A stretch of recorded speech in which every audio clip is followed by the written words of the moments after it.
Deus quer falar. Então, é lógico, eu queria falar alguma coisa dentro da questão ações de graça. Quero pedir perdão ao FADEC, me dirijo aqui a vocês e também ao nosso pastor. Que no congresso de vocês, eu não pude estar aqui porque eu estava pregando em Macaé. E eu fiquei muito triste, meu coração ficou muito apertado, porque eu nunca falto vir aqui. Eu sempre venho no dia da festa, eu estou aqui com vocês. Essa congregação, tudo que eu peço, coopera. E eu vejo sempre assim, uma cooperação também do nosso pastor. O pastor Joel sempre apoia em tudo. E a coordenação, as meninas da regência, tudo que a gente pede. Cada uma que passou aqui, todas as vezes que eu peço alguma coisa, vocês cooperam. Vocês ficaram linda com essa blusa. Se eu soubesse, eu tinha vindo com ela. Mas aí mexeram comigo que eu estou de verde, então eu sou a grama. Eu seguro, irmão. Seguro já diga aí. Mas glória a Deus, vocês cooperaram. E sabe que essa união, você sabe que a unidade, ela traz maturidade. A maturidade, ela traz autoridade. E a autoridade nos dá domínio em território espiritual. Então veja como o inimigo da nossa alma, ele trabalha para romper aquilo que a gente vai fazer com força no reino do Senhor. Então cada coisa que a gente pede, vocês cooperam, é força que a gente ganha e autoridade no mundo espiritual. Amém? Então vocês me perdoam? Estou perdoada, pastor? Vai, não pegue mais. Tá bom. Glória a Deus. Foi distribuído um papel branco com dizer, vocês receberam? Depois eu vou falar com vocês sobre isso também, amém? Se o pastor deixar. Glória a Deus. Capítulo 10, você achou de 2 Samuel?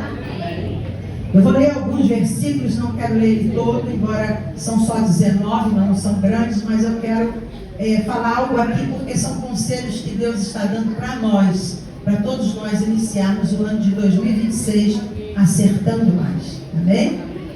E aconteceu depois disso que morreu o rei dos filhos de Amon, e seu filho Hanum reinou em seu lugar. Então disse Davi: usarei de beneficência com Hanum, filho de Naás, como seu pai usou de beneficência comigo. E enviou Davi consolá-lo pelo ministério de seus servos, acerca de seu pai. E vieram os servos de Davi à terra dos filhos de Amon. Então disseram os príncipes dos filhos de Amon a seu senhor Hanum: porventura honra Davi a teu pai aos teus olhos, porque te enviou consoladores? Porventura não te enviou Davi os seus servos para reconhecerem esta cidade e para espiá-la e para transtorná-la? Então tomou Hanum os servos de Davi e lhes rapou a metade da barba e lhes cortou metade das vestes até as nádegas e os despiu. O que fazendo saber Davi, este enviou a encontrá-los, porque estavam estes homens sobremaneira envergonhados. E disse o rei: deixai-vos estar em Jericó até que vos torne a crescer a barba. Vendo, pois, os filhos de Amon que se tinha feito abomináveis para Davi, enviaram os filhos de Amon a alugaram dos sírios de Bet-Reobote e dos sírios de Zobá 20.000 homens de pé, e do rei de Maaca 1.000 homens, e dos homens de Tobi 12.000 homens. O que ouvindo Davi, enviou contra eles a Joabe, como todo o exército dos valentes. E saíram os filhos de Amon e ordenaram a batalha à entrada da porta dos sírios de Zobá. E Reobe e os homens de Tebe e Maaca estavam à parte do campo. Agora vamos lá para o finalzinho, no versículo 17, 18 e 19. Do que informando Davi, ajuntou a todo Israel e passou o Jordão e veio a Elã, e os sírios se puseram em ordem contra Davi e pelejaram contra ele. Porém os sírios fugiram de diante de Israel, e Davi feriu dentre os sírios aos homens de 700 carros e 40.000 homens de cavalo, também ao mesmo Sobaque, general do exército, feriu e morreu ali. Vendo, pois, todos os reis, servos de Hadadezer, que havia ficado mal diante de Israel, fizeram paz com Israel e o serviram, e temeram os sírios de socorrer mais aos filhos de Amon. Amém? Pai, eu louvo o teu nome, eu glorifico o teu nome, pois eu sei que tu és Deus e tua palavra nunca volta vazia. Ajude-me mais uma vez, Senhor. Apresenta-te comigo nesta tribuna, para que eu possa falar aquilo que tu pôs ao meu coração. E as vidas saiam daqui, Senhor, fortalecidas e edificadas pela tua palavra. Cerca esta igreja com a tua muralha de fogo. Repreenda todo espírito que não é teu. Joga por terra toda armadilha do inimigo.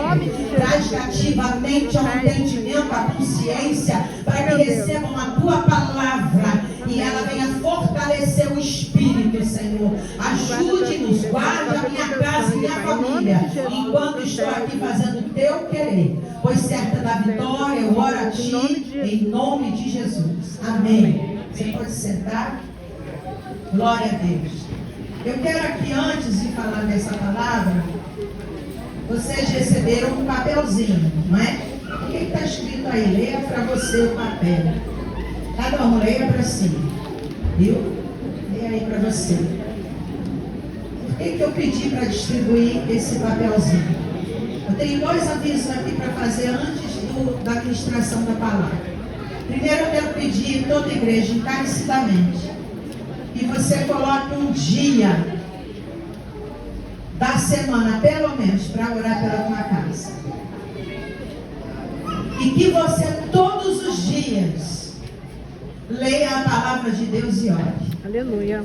Isso não é uma coisa para a gente fazer igual regime. Segunda-feira eu começo. Segunda-feira eu começo. E nunca começa. Ponha isso como um hábito de rotina para você.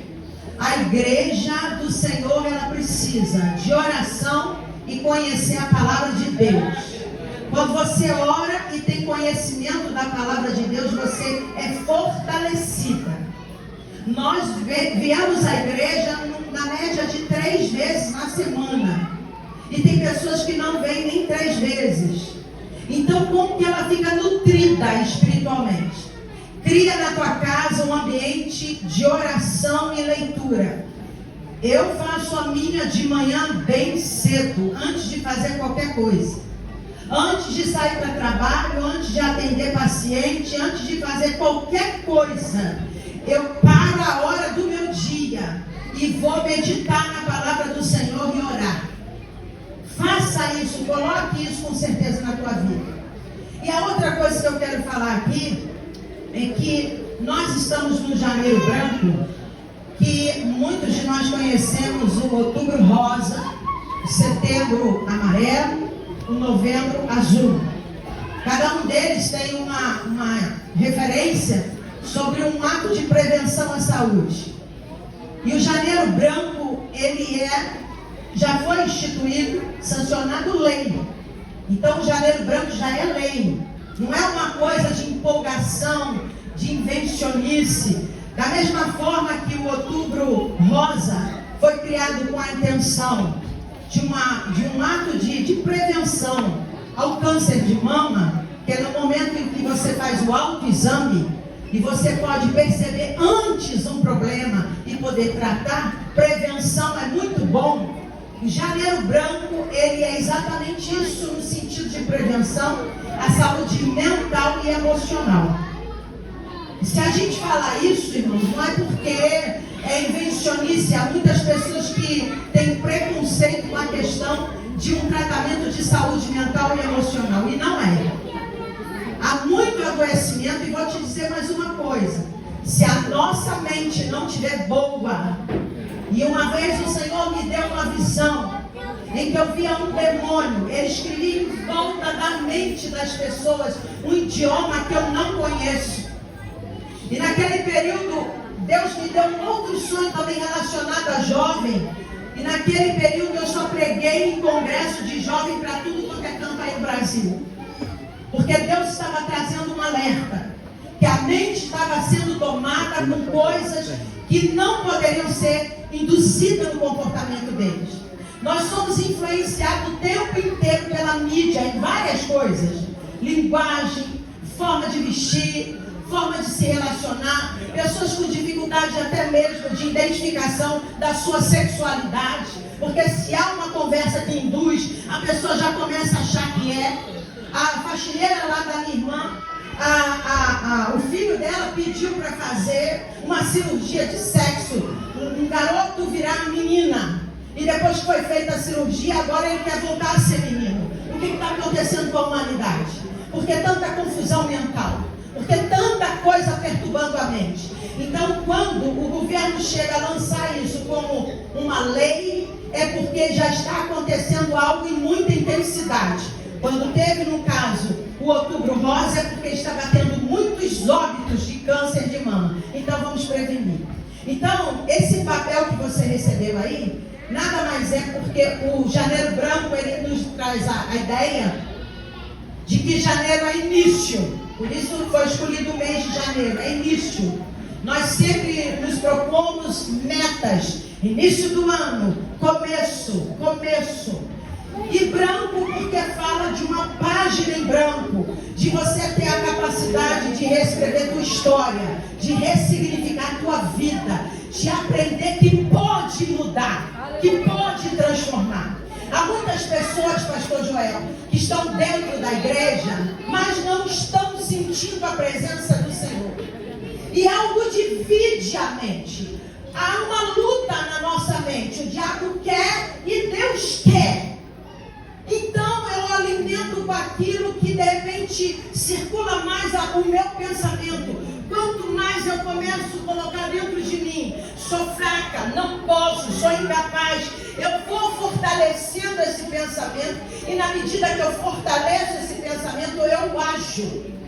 Por isso que nós temos que tomar muito cuidado com aquilo que eu penso, porque eu penso, eu começo a sentir, e do sentimento eu parto para a ação. Então a gente tem que ter muito cuidado com isso. E existe uma série de doenças que vêm, primeiro, mexendo na mente. É a ansiedade, é a depressão, é o burnout, é a síndrome do pânico. E às vezes essas coisas têm seus desdobramentos que vai mexendo na saúde, vai mexendo no pulmão. Muito problema no pulmão é por conta de tristeza, você sabia? Muitos problemas nos rins é por conta de medo. Muitos problemas no coração é por conta de falta de perdão e amargura. Então o nosso corpo, ele movimenta o tempo inteiro. Mas a cabeça, aquilo que eu penso é perigoso. Mas louvado seja Deus que a recomendação da palavra é: Cristo é a cabeça da igreja. Ele é o cabeça da igreja. E ele é também o cabeça dos principados e das potestades. Então ele não é só o cabeça da igreja. Ele tem domínio nos principados e potestades. Eu, se eu fosse você, já estava dando glória a Deus. Porque muitos de nós, às vezes, sentimos alguma coisa, uma perturbação na mente, e de repente tem alguém que não sabe por quê, veio o teu nome no coração dele, e ele começa a orar: Deus, livra, livra do mal. Aquela pessoa está tentando suicídio, Jesus visita aquela pessoa, e de repente ela não entende por quê. Ela para de fazer o que ela fazer, porque alguém está intercedendo. Então essa frase que você recebeu aí é algo que você receba para a tua alma. As crianças estão participativas aqui hoje. Isso é para a tua alma. Isso é para a tua vida. E todas as vezes que você ficar aflita com alguma coisa, pegue a palavra de Deus, grife, riscateje, para que você vá lá e leia aquilo que te dá força. Tem muita gente fingindo ser forte, botando terno e botando saia. Oh Deus, aleluia! Cheios problema. O crente verdadeiramente livre, ele não perturba, ele não adultera, ele não rouba, ele tem paz. Deus, aleluia! Ele é benigno, ele tem equilíbrio, ele tem fruto do Espírito. Toda pessoa que não está demonstrando aquilo que Deus diz, que é para brotar em nós, reveja as tuas ações. Você está recebendo nutriente de uma raiz que não é a raiz de Jessé. Veja que ela está te nutrindo. E mude. Você sabe que essa flor, essa aqui é natural, mas tem a branquinha, não tem? Você já viu ela azul? Azul não existe. Coloca-se um corante na terra até ela ficar com muita sede e só coloca corante, ela começa a ficar artificial.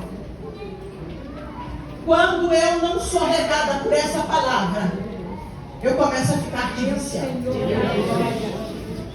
Nós ficamos diferentes, não ficamos no estado original. Olha o que está nutrindo você.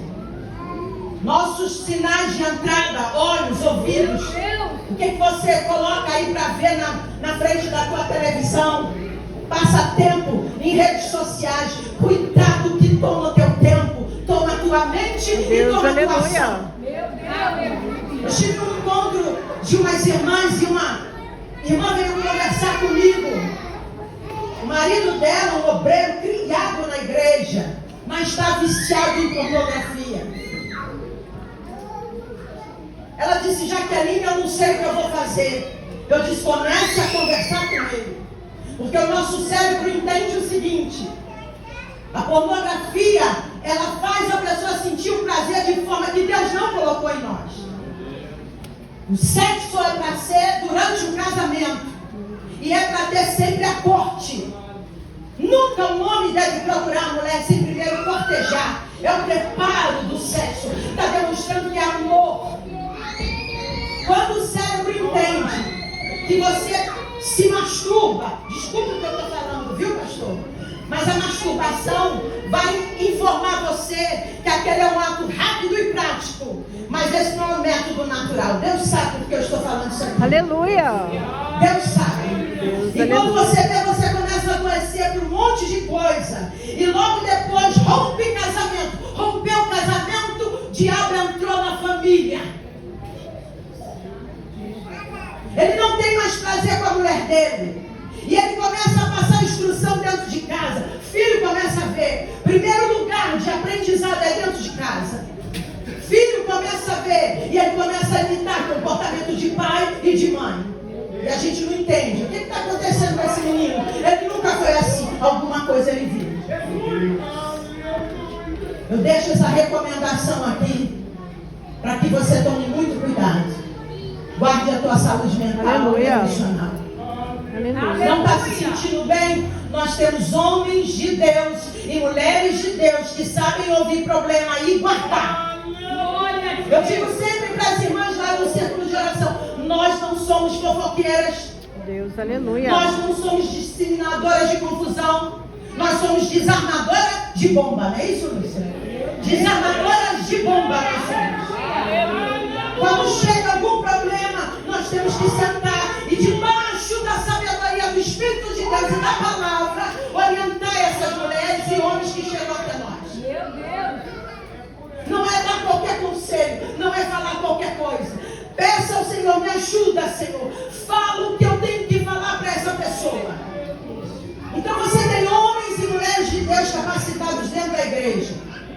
Mas se você não se sente tão à vontade, talvez você ainda se sente com dificuldade, procure um profissional. Procure um terapeuta, um psicólogo, um psiquiatra, dependendo do grau do problema. Mas vá conversar. Não camufle um problema que está crescendo. Dá tempo para corrigir. Se você tiver com a tua mente boa, você vai poder entender bem relacionamento. Existem pessoas que não se dão bem com o outro e dizem que é o diabo. O diabo não está aí, não. É você com trauma, é você com problema da tua infância, da tua vida, porque infância é uma terra que a gente pisa sempre. Aleluia. Você é resultado da tua infância. E quando Deus vem e nos molda pela sua palavra, por isso Ele diz: vocês são nova criatura. Volta a ser criança no Senhor. Glória a Deus. Louvado, engrandecido é o nome do Senhor. Louvado e engrandecido é o nome do Senhor. Diz que o Evangelho não tem conhecimento. Tem, sim, Senhor. Temos conhecimento secular e, sobretudo, conhecimento espiritual. Amém? Glória a Deus. Vamos à palavra? Amém, Jesus. Aleluia. Aleluia. Glória a Deus. Aleluia. Muito bem. O texto que nós lemos, o dia que eu li esse texto, porque, irmãos, todas as vezes, pastor Joel, que eu leio a Bíblia, eu procuro me achar no personagem. Porque a Bíblia, ela não esconde defeito de ninguém. Você já reparou isso? Se adulterou, fala. Se mentiu, bota ali. Não é um livro de conto de fada, fantasiando, que todo mundo nasceu perfeitinho. Não é. Mostra ali bonitinho como é que errou, se quis crescer, se não quis. E Deus, Ele é bem prático quando Ele diz o seguinte: hoje vem para vós a vida ou a morte. Escolha. Olha isso. Ele nos dá a opção de escolher, mas ele traz o que é vida e Ele traz o que é morte. Então escolha. Escolha a vida para viver, não é? E a Bíblia nada mais é do que o manual do crente. E se a gente lesse mais a palavra do Senhor, irmãos, a gente ia errar bem menos, sabe? Bem menos. Porque ela ensina tudo. E esse texto vai falar para nós que Davi aqui já era rei. E Davi, antes do capítulo 10, no capítulo 9, ele tem um ato de beneficência, de bondade muito grande, que é com Mefibosete, que é filho de Jonatas. Ele não foi um homem que assim que se tornou rei, ele não procurou ver o que precisava fazer. A primeira coisa que ele preocupou-se em fazer foi trazer a presença de Deus para a arca. Então não se lidera nada, não se faz nada. E líder não é só quem tem cargo na igreja, você é líder na tua casa. Então traga a presença. Ele trouxe a presença. Ele foi buscar a arca na casa de Obed-Edom. Porque a gente sabe que o princípio ali, como veio trazendo, foi com muita dificuldade. Foram cada 6 passos, sacrificava um animal para que pudesse chegar a arca até Jerusalém. Ele ficou preocupado quando ele foi para construir casa para ele. Ele disse: eu vou ter casa e o Senhor vai ficar em tenda, a arca do Senhor em tenda.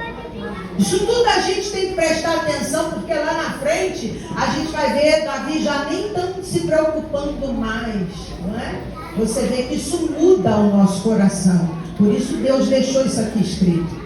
Então ele traz a presença de Deus. Ele começa a observar todo o reino, o que precisa fazer. Ele vai cumprir a aliança que ele tinha feito com Jonatas, porque ele fez uma aliança com um amigo de fé. Ali não tem nada de homossexualismo. Ele era amigo de fé. E segundo alguns narradores, diz que ele tinha uns 40 anos. Então não tinha nada de ser namorico, não tem nada disso, era uma aliança que eles fizeram juntos ali. A ponto de Jonatas até entender: você vai ser o próximo rei. E dentro da cabeça dele, e até mesmo da questão hierárquica, ele seria o próximo rei. Mas ele nunca tomou por isso. Ele disse: eu vejo que você, Davi, será o próximo rei. Mas se caso acontecer alguma coisa comigo, tu cuida dos meus. A aliança foi feita. E ele foi lá e pegou Mefibosete e disse: tu vai sentar à mesa comigo como filho meu fosse. Né? Então ele cumpre esse propósito. E aqui no capítulo 10 a gente vai ver uma atitude dele de beneficência com o rei. Naás foi um rei que, no momento da perseguição dele, Saul perseguindo ele, Naás, rei de Amon, protegeu ele. Porque não foi fácil para Davi assumir o reinado. Quem é leitor da Bíblia sabe. Não foi fácil para ele. A ponto dele, de repente, pensar assim: eu acho que eu não vou ser rei, tem alguma coisa errada aqui. Porque não é possível. Foi falado desde a minha adolescência. Ungido 3 vezes, mas cadê tomar posse dele? Então aprenda aí que tomar posse da promessa precisa de um outro P, que é paciência. Hebreus fala que nós devemos ancorar na promessa. Ancore na promessa. O que a âncora faz? Ela segura. Ancore-se na promessa. Deus, aleluia. E pode passar o tempo que for. Deus falou, ancore-se na promessa. Aleluia. Então, Naás protege ele. É um rei que, de certa forma, ele vai usar de uma malíciazinha, porque tem aquela coisa, né? Inimigo meu. Se você tem um inimigo, e esse inimigo é meu inimigo, tu ficou minha amiga. É mais ou menos isso que Naás quis fazer. Tu agora é inimigo de Saul, então tu não quer ser meu amigo, porque nós dois vamos ficar contra Saul. É mais ou menos isso. Só que o resultado não deu nisso, porque de certa forma Naás protegeu ele, guardou ele, supriu para ele. Quando Naás morre, ele manda então, agora ele já rei, manda os seus servos, seus embaixadores, assim como está escrito, ir lá saber do seu filho Hanum, se ele precisava de alguma coisa. E aqui vem para nós as lições para o ano de 2026. Tome muito cuidado com os conselhos que você vai buscar. Porque Hanum vira para os príncipes, e os príncipes viram para ele e dizem assim: o que é que Davi está querendo vir aqui? Está querendo fazer o que é aqui? Quer tomar o que é nosso? Ele quer usurpar o reino? Por que tu vai deixar ele vir aqui? Que ele está preocupado com a gente? Coisa nenhuma. Isso são falas minhas, mas está aqui isso aqui. E simplesmente ele manda uns homens rasparem metade da barba desses mensageiros, desses embaixadores, e rasgar a roupa deles até as nádegas. Raspar a barba para a cultura deles era uma ofensa muito grande. Ter a barba. Hoje parece que está na moda também. Mas igrejas são os pastores barbudos. Está vindo aqui a barba dele. Acho que eles estão gostando da deriva essa ideia, né? Mas raspar a barba é um ato de humilhação. E rasgou a roupa deles. Veja, imagina você ir na casa de alguém, saber se está precisando de alguém. Vão mexer com a gente, mulher, que é cabelo. E de repente raspar metade da tua cabeça. Rasgar a tua roupa até as nádegas. Você ficou envergonhada. E você só foi lá para saber se estava precisando de alguma coisa. Davi fica sabendo disso, manda eles ficarem em Jericó até que a barba cresça. Mas isso não ficou barato. E aqui é que entra, gente. Quando uma atitude é mal interpretada, guerras podem surgir. E esse texto fala para nós de 2 guerras que surgem aqui. Todas as vezes que você fala de guerra, guerra tem a ver com território. Tomar conta, tomar posse, dominar. Quando se fala de guerra, está se falando de despesa, de planejamento. Simplesmente o rei de Amon, o filho de Naás, Hanum, quando vê a besteira que ele fez, ele diz: vamos nos preparar. Porque com certeza Davi não vai deixar barato. Eu estou falando de coisa que não houve raciocínio para pensar, entendeu? Por que ao invés dele dar tanto ouvido ao que aqueles príncipes estavam falando, que Davi estava com uma má intenção, ele mesmo não questionou: será que é má intenção? Peraí, papai era amigo dele, Irmãos, isso é tão sério que há um outro filho de Naás chamado Sobe, que quando Davi tem que fugir por causa de Absalão, Sobe, Maquir e Barzilai ajudam ele. São 3 homens que vão levar cama, bacia, comida, trigo, azeite, porque Davi teve que sair, porque Absalão queria matar ele. Então veja que dentro de uma família tem gente com coerência. Mas quem era o cabeça ali era Hanum. Mas por que ele não foi pedir conselho a outras pessoas? Fica aqui a dica, cuidado quando vem um problema na tua casa.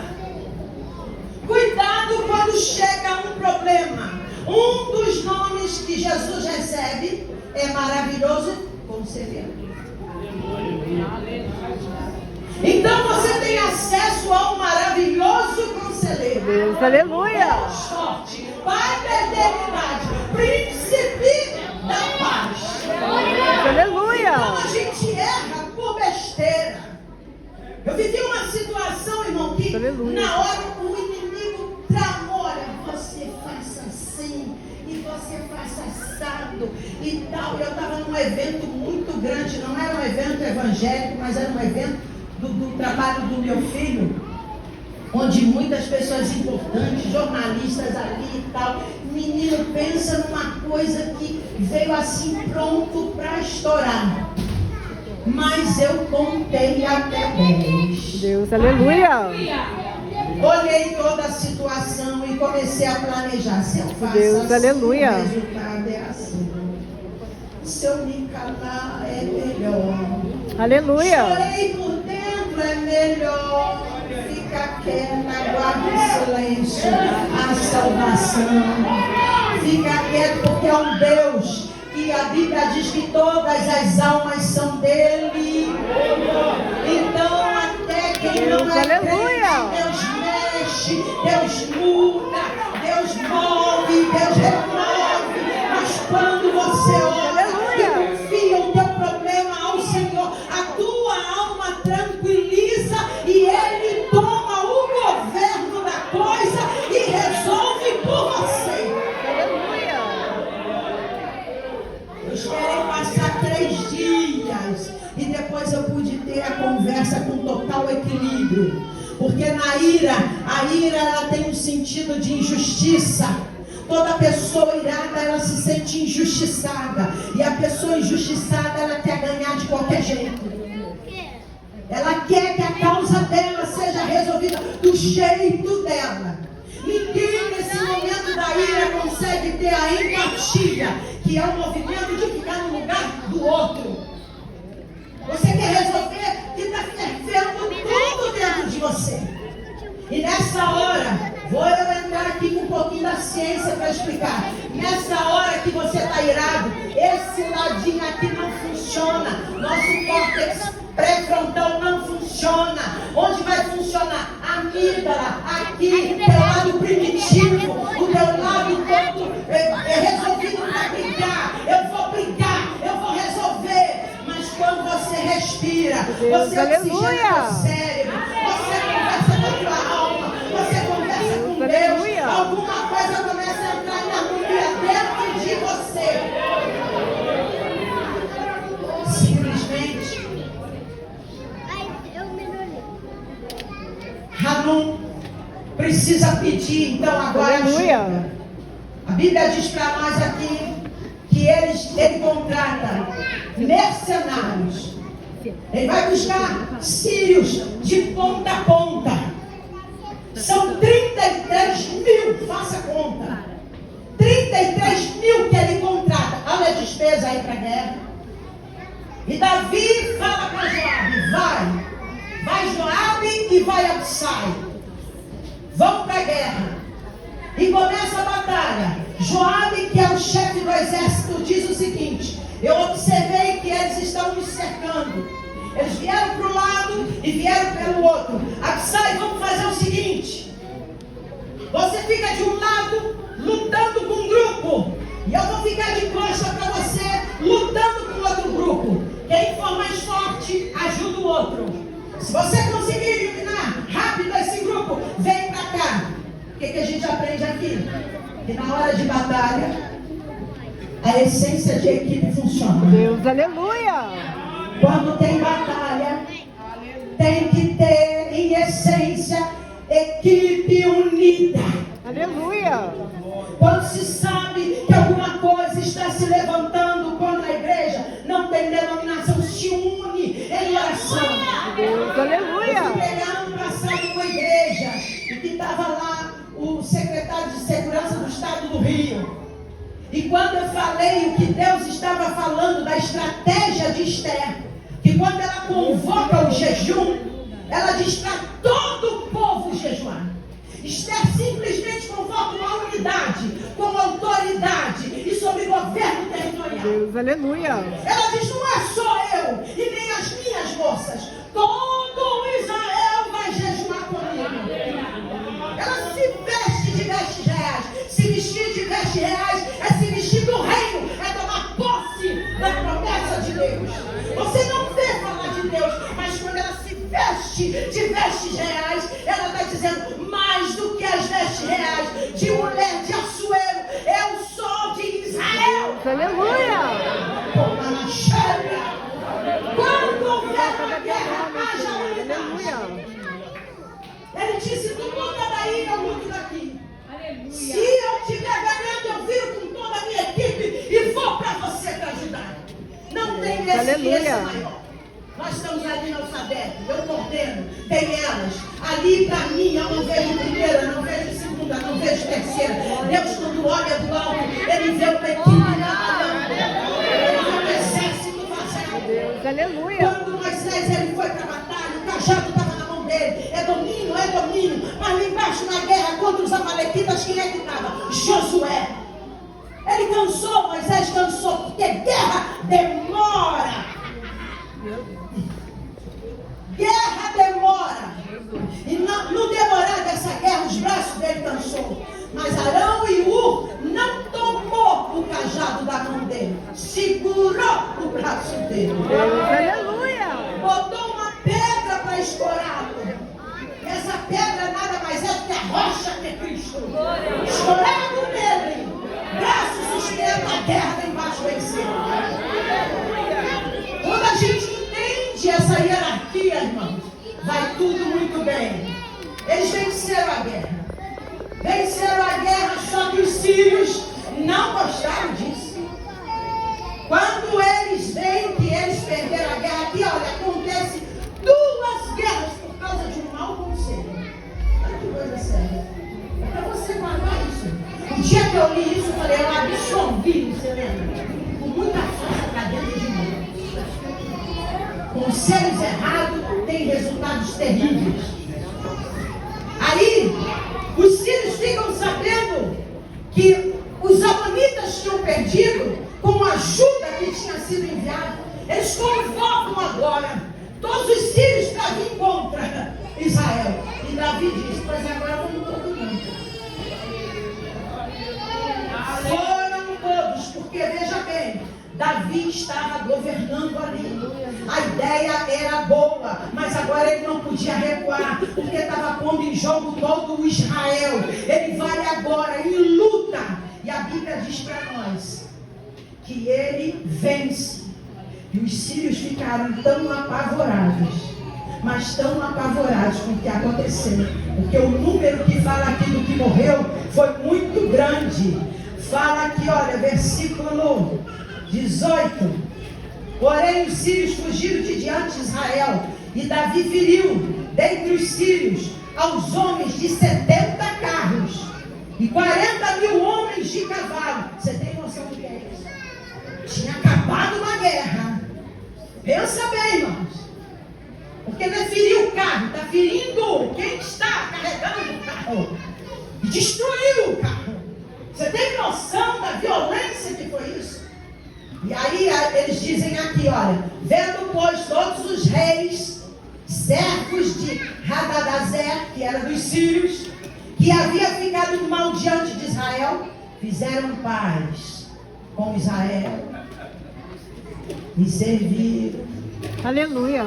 E temeram os sírios de sorte, e temeram os sírios de socorrer, mas os filhos de Amon, eles passaram a ter medo de ajudar os amonitas. Nós agora vamos ser teus servos. Eu caminho aqui para o final, dizendo para você o seguinte: nós não sofremos pelos fatos, mas nós sofremos pela interpretação que nós damos dos fatos. Às vezes tem coisas que vêm na nossa vida e que nós interpretamos muito mal. Talvez você possa estar aqui hoje e ser um daqueles príncipes que quer brigar com alguém. Talvez você esteja aqui hoje e seja um Davi que está querendo ajudar alguém da família. E essa pessoa não está entendendo. Porque tem muito isso. Às vezes a gente vai com boa intenção. A gente se desdobra. Falo muito para mães aqui e avós. A gente se desdobra. A gente renuncia. A gente abre mão. E de repente surge uma guerra dentro de casa, porque aquela pessoa não soube interpretar a ação que você está fazendo. No teu trabalho, de repente você está lá trabalhando, produzindo, mas tem alguém lá que quer competir e chega até mentir, falar para o patrão que você está fazendo algo errado. Fique quieta e aguarde. Aleluia! Deus vai fazer. Aleluia! Talvez se você fosse aconselhar com uma pessoa que não tem Deus, essa pessoa vai virar para você e falar assim: roda a tua baiana, sai de lá, mete a mão na cara. Meu pai me ensinou, não deve dizer Oh Deus, aleluia! Obrigada, Você Jesus. vai pegar esse gêniozinho hoje, gênio, bota ele na lâmpada e não esfrega. Esconde esse gênio ruim, viu? E às vezes vem para destruir as coisas. O Espírito de Deus, irmão, ele movimenta para a paz. Aleluia! Eu sei que é muito difícil para nós, brasileiros, que somos sangue nos olhos, né? A gente mas quando a gente entrega o nosso caminho ao Senhor, a Bíblia é bem clara: confia nele. Porque uma das coisas que Joabe falou, ele disse o seguinte: olha, nós vamos sair para a guerra, mas nós estamos confiando no Senhor. Eles não foram para a guerra sem primeiro ter a ordem do seu rei. Aleluia! E a certeza de orar que tudo estava na mão do Senhor. Amém. Não vá para nenhuma guerra sem primeiro falar com o Senhor. Aleluia! Obrigada, Jesus. Tu és lindo, Senhor. Aleluia! Como é que você quer começar o ano? Você quer começar o ano onde você trabalha? Porque se você faz as mesmas coisas, sempre fez, querendo um resultado diferente, você não vai ter. Se você é essa pessoa esquentadinha, hoje acho que eu vim pregar para os esquentados. Se você é uma pessoa esquentadinha, se acalme. Ai, mas não dá sim. Dá sim. Glória a Deus. Eis aqui a prova dele. 32 anos liderando ali, você escuta muita coisa, irmão. Você vê muita coisa. Te provoca muita coisa. A gente chora muito.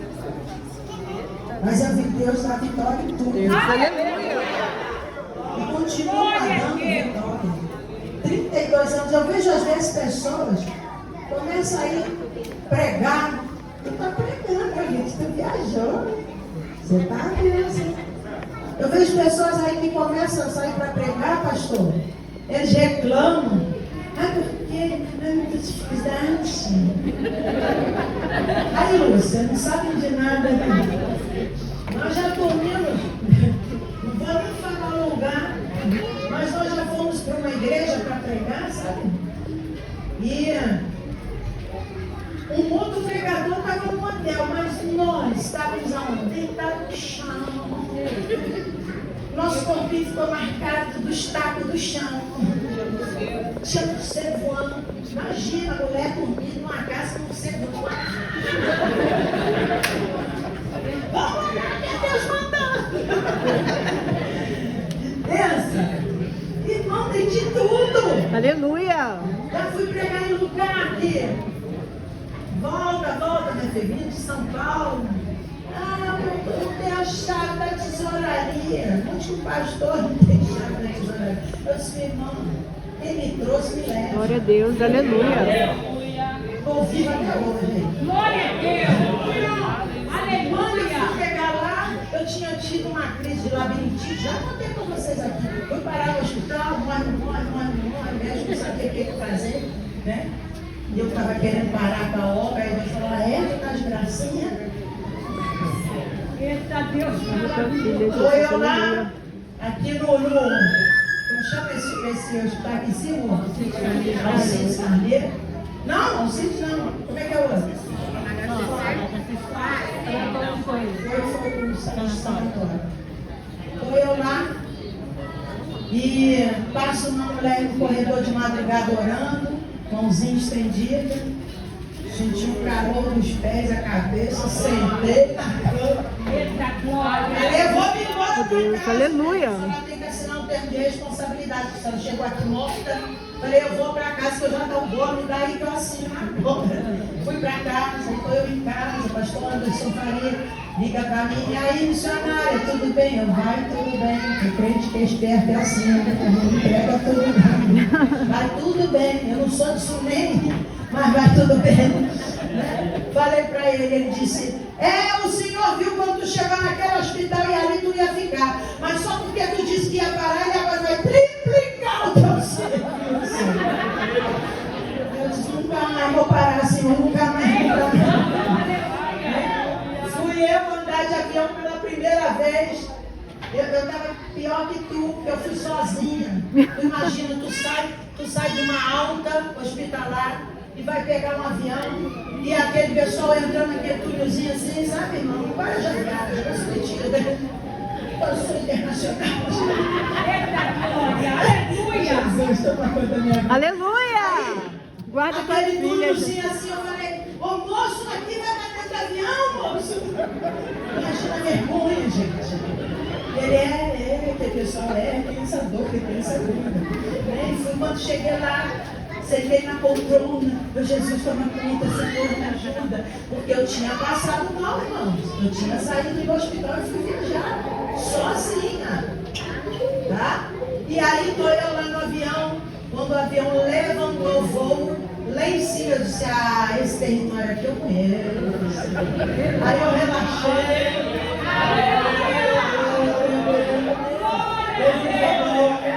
Deus, aleluia. Então, você passa às vezes algumas coisas difíceis e acha que é o fim. Que é isso, menina? Não para não. Alguma coisa te irritou, você chegou aqui irritado, eu nem vou perguntar quem chegou aqui irritado. Porque muitas mãozinhas podem levantar. Mas eu quero fazer um convite para você aqui hoje. Oh Deus, aleluia, Jesus. Sempre pergunte fora do microfone. Porque falar do microfone eu posso fazer. Os meus companheiros. Eu quero chamar você que está aqui, que de repente não está sabendo controlar algumas coisas na sua vida. Está orando pouco, está lendo pouco a Bíblia, você vai ver confusão na tua mente, à torta e à direita. Você vai sentir umas apatias esquisitas. Você vai sentir uns pensamentos triplicando na tua cabeça que nem você está entendendo. Porque não está orando. Porque não está lendo a palavra. Eu vou ficar de pé.